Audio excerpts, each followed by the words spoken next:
Meus amigos, neste vídeo abordaremos um tema muito lembrado, muito prestigiado pelas bancas de concurso, especialmente no que tange ao direito penal. Estamos falando aí do concurso de pessoas, esse mesmo que é tratado no artigo 29 do Código Penal. Pode ver aqui do meu lado. Olha só, vai dizer que quem de qualquer modo concorre para o crime incide nas penas a este cominadas na medida de sua culpabilidade. Vemos desde uma primeira leitura que para o mesmo crime cometido por mais de uma pessoa pode ocorrer aí a aplicação à sanção penal de modo distinto, na medida da relevância da contribuição de cada um para o fato criminoso. Vamos tratar especialmente dos três elementos essenciais do concurso de pessoas, qual seja, autor, coautor, quando a ação nuclear do tipo é desempenhada por mais de uma pessoa, e do partícipe, que é aquela contribuição, aquela figura que contribui de um modo menos relevante para o crime. Ele não realiza a ação nuclear. Em vídeos futuros, vamos detalhar pormenorizadamente cada um desses elementos essenciais. Mas neste vídeo, vamos nos ater às características e diferenças entre autor, coautor e partícipe do crime.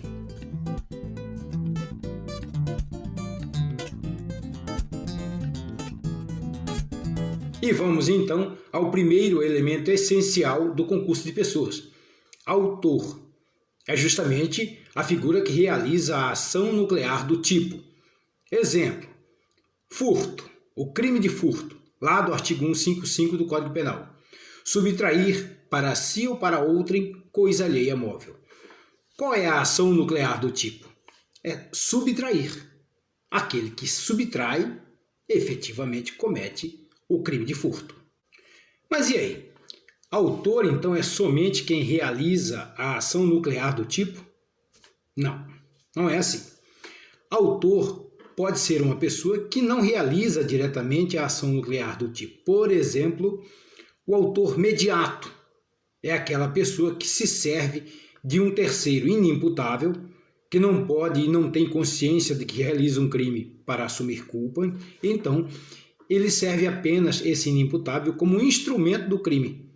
O autor se utiliza do inimputável para realizar o crime pretendido.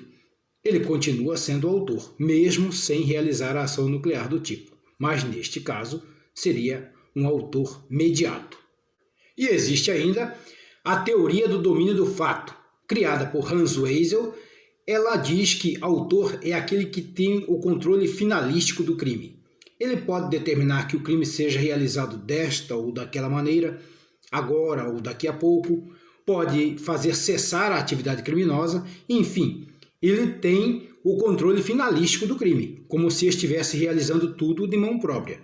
Na verdade, isso não acontece, ele realiza tudo através de outras pessoas que com ele têm ligação, liame subjetivo e sabe que participam de um crime e têm ligação em conluio com o autor. Nós tivemos no Brasil pelo menos um exemplo famoso de aplicação dessa teoria, que foi na apuração de responsabilidade penal do famoso mensalão ocorrido lá no Congresso Nacional, com envolvimento de parlamentares, e por isso tudo foi apurado no interior do STF. Foi presidido por um ministro do STF e foi a famosa Ação Penal 470, que ficou bem conhecida aí entre nós e no mundo inteiro. E chegamos à autoria colateral. Esta forma de autoria é aquela que ocorre quando duas pessoas ou mais praticam o mesmo fato típico sem que uma saiba da existência da outra ou sem que haja vínculo psicológico ou liame subjetivo para a realização do tipo penal.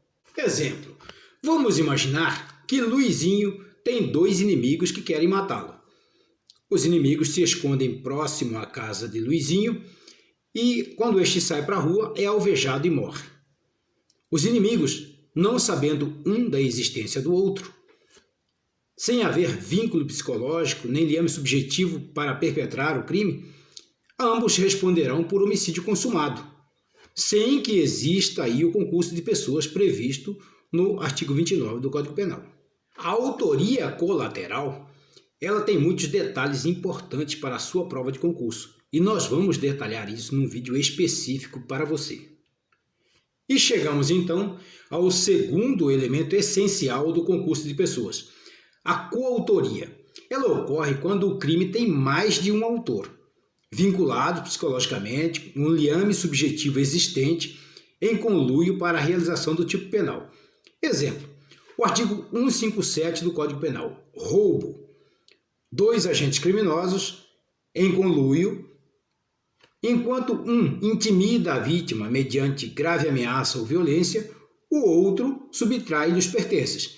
Temos aí uma forma de coautoria. Lembramos ainda que existem 2 formas de coautoria, a parcial e a direta. Na coautoria direta, nesse exemplo de roubo aí que acabamos de ver, cada um dos agentes criminosos realizou uma ação nuclear diferente, enquanto um intimidou a vítima, o outro subtraiu pertences. Essa é a coautoria parcial. Na coautoria direta, nesse mesmo exemplo de roubo que acabamos de falar, teríamos então ambos os agentes criminosos realizando as mesmas ações nucleares. Então, ambos intimidariam a vítima, ambos subtrairiam pertences da vítima. É preciso esclarecer que alguns crimes não admitem coautoria. É o caso dos crimes de mão própria. Exemplo, crime de falso testemunho. Não há como ser coautor se somente a pessoa que vai testemunhar é que pode cometer o crime. E existe ainda a coautoria no caso dos crimes próprios. É o caso aí dos crimes praticados por servidor público, sendo essa uma condição, uma elementar do tipo, uma condição sem a qual o crime não ocorreria. Não seria, pelo menos, esse o tipo penal. Ele pode ter aí um comparsa que não seja servidor público. Para que haja coautoria nesses casos, é preciso que esse comparsa, que não dispõe do cargo público, que não exerce a função pública, ele saiba da condição de servidor do outro comparsa. E aí, em conjunto, em conluio, pratiquem o crime com a facilidade oferecida ao servidor para que assim o cometa. E chegamos, então, ao terceiro e último elemento essencial do concurso de pessoas, que é a figura do partícipe. Aqui ocorre uma contribuição para a realização do tipo penal, mas é aquela contribuição de menor relevância. Ele não realiza a ação nuclear do tipo, portanto, ele é um contribuinte de segunda ordem. Vamos tomar como exemplo o crime de roubo que acabamos de narrar. Imaginemos que os 2 que realizaram o roubo não dispunham de transporte. Então, convocar aí uma terceira pessoa para que os conduzisse até o local do fato. Essa terceira pessoa, sabendo que lá ia ocorrer um roubo, que os 2 iam realizar essa ação típica, e conduziu os 2 até lá. Fez tudo de modo consciente, sabendo que participava de alguma forma de um crime, e o fez. Essa é a figura do partícipe. Ele não realiza a ação nuclear do tipo. Ele não intimidou a vítima, ele não realizou nenhum tipo de violência contra a vítima, ele não subtraiu o pertence da vítima, mas ele facilitou para que o crime acontecesse. E por fim, porém não menos importante, temos a esclarecer que são 2 as formas de participação, a material e a moral. A participação material é essa que acabamos de narrar aí. O partícipe que foi convocado para transportar os 2 coautores de roubo até o local do fato. Mas a participação também pode ser de ordem moral. Nesse exemplo que acabamos de citar, imaginemos que ao invés de conduzir os 2 coautores até o local do fato, o partícipe apenas instigasse, dissesse coisas do tipo: vá lá, realiza, meta essa fita de roubo logo aí. Lá tem muitos valores, não há segurança no local, então vai ser fácil, vocês vão se dar bem. Vai por mim, pode ir lá. Amigo, se gostou do vídeo, deixe o seu like. Se inscreva no canal, porque assim você não perde nada de relevante, de importante para a sua prova. Vemos aqui temas de alta importância para o seu concurso. Bons estudos e boa sorte!